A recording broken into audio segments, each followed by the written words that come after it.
जय सीताराम सभी देशवासियों को।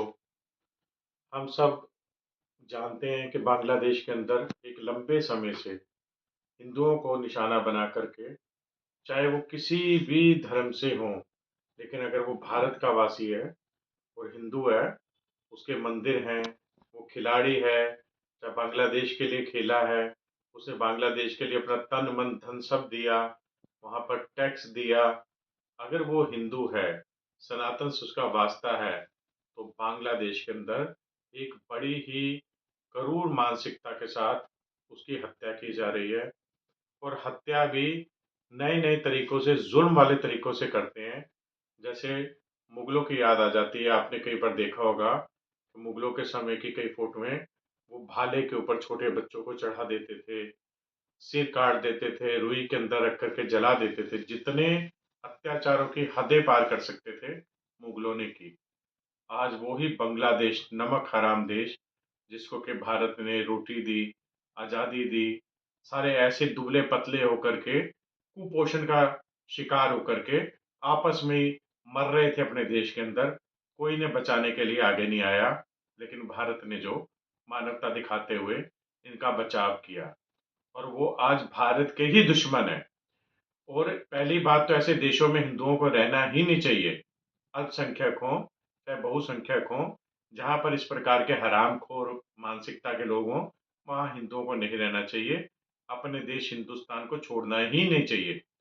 और बार बार महादेव सेना ने पुकार की, वहां की सरकार को पत्र लिखा, वहां के प्रधानमंत्री को पत्र लिखा, बांग्लादेश हाई कमीशन के जरिए पत्र पहुंचाया गया, संयुक्त संघ से मांग की गई, कोई मानवाधिकार आगे नहीं आया, कोई देश नहीं बोला। और अपने देश के अंदर भी जो मदनी 30 करोड़ मुसलमानों की धमकी हिंदुस्तान को दे रहा है, सरकार को धमकी दे रहा है, उसकी जुबान से एक बार भी बांग्लादेश में हो रहे हिंदुओं के ऊपर अत्याचार के लिए कुछ नहीं निकला। वो भी नमक हरामी देश में बैठा बैठा कर रहा है। ये उसकी अपनी जुबान है, हिंदुस्तान के 30 करोड़ मुसलमानों की जुबान नहीं है जो मदनी बोलता है। तो मैं, इन सब बातों का एक मकसद निकलता है महादेव सेना का, अपनी भारत की सरकार से, कि देखो, हिंदुओं को बचाने के लिए भारत ही एक ऐसा देश है। आपने सर्जिकल स्ट्राइक की पाकिस्तान के ऊपर, उसको आपने डराया गुर्राया, तो जाकर के वो शांत बैठा। जो शांति आती है वो क्रांति से आती है। वहां पर बांग्लादेश अगर हिंदुओं को मार रहा है, तो हिंदुस्तान को वो चैलेंज कर रहा है कि आप हिंदू राष्ट्र बनाओगे।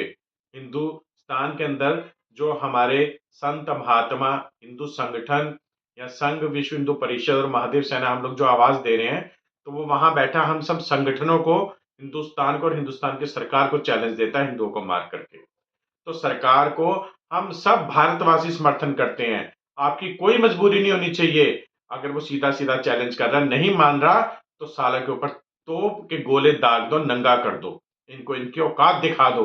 वैसे ये मानेंगे नहीं, किसी शांति प्रस्ताव से नहीं। और कोई भरोसा ना किया जाए, कोई देश आगे नहीं आएगा हिंदुओं के लिए, हिंदुस्तान के लिए, सनातन के लिए। पूरे विश्व में कोई ऐसा माइकालाल पैदा नहीं हुआ जिसने हिंदुस्तान के लिए आवाज उठाई हो, मानवता के लिए आवाज उठाई हो।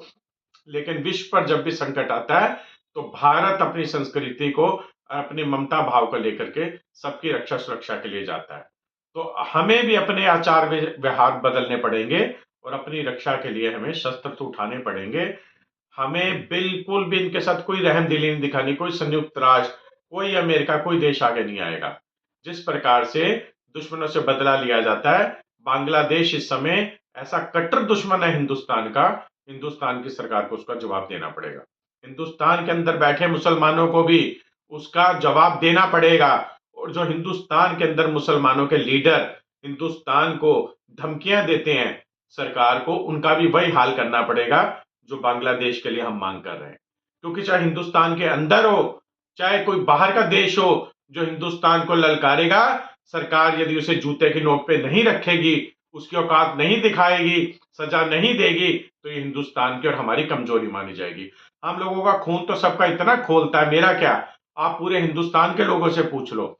यदि सबका बस चले, तो बॉर्डर पार करके सालों के सर धड़ से अलग कर दिए जाए, उड़ा दिया जाए, चाहे हमें भी मरना पड़े, पर उसे भी नेस्ता नाबूद कर देंगे। यही सब हिंदुस्तानियों का अंदर का खून खोल रहा है। हमारा खून अभी पानी नहीं हुआ।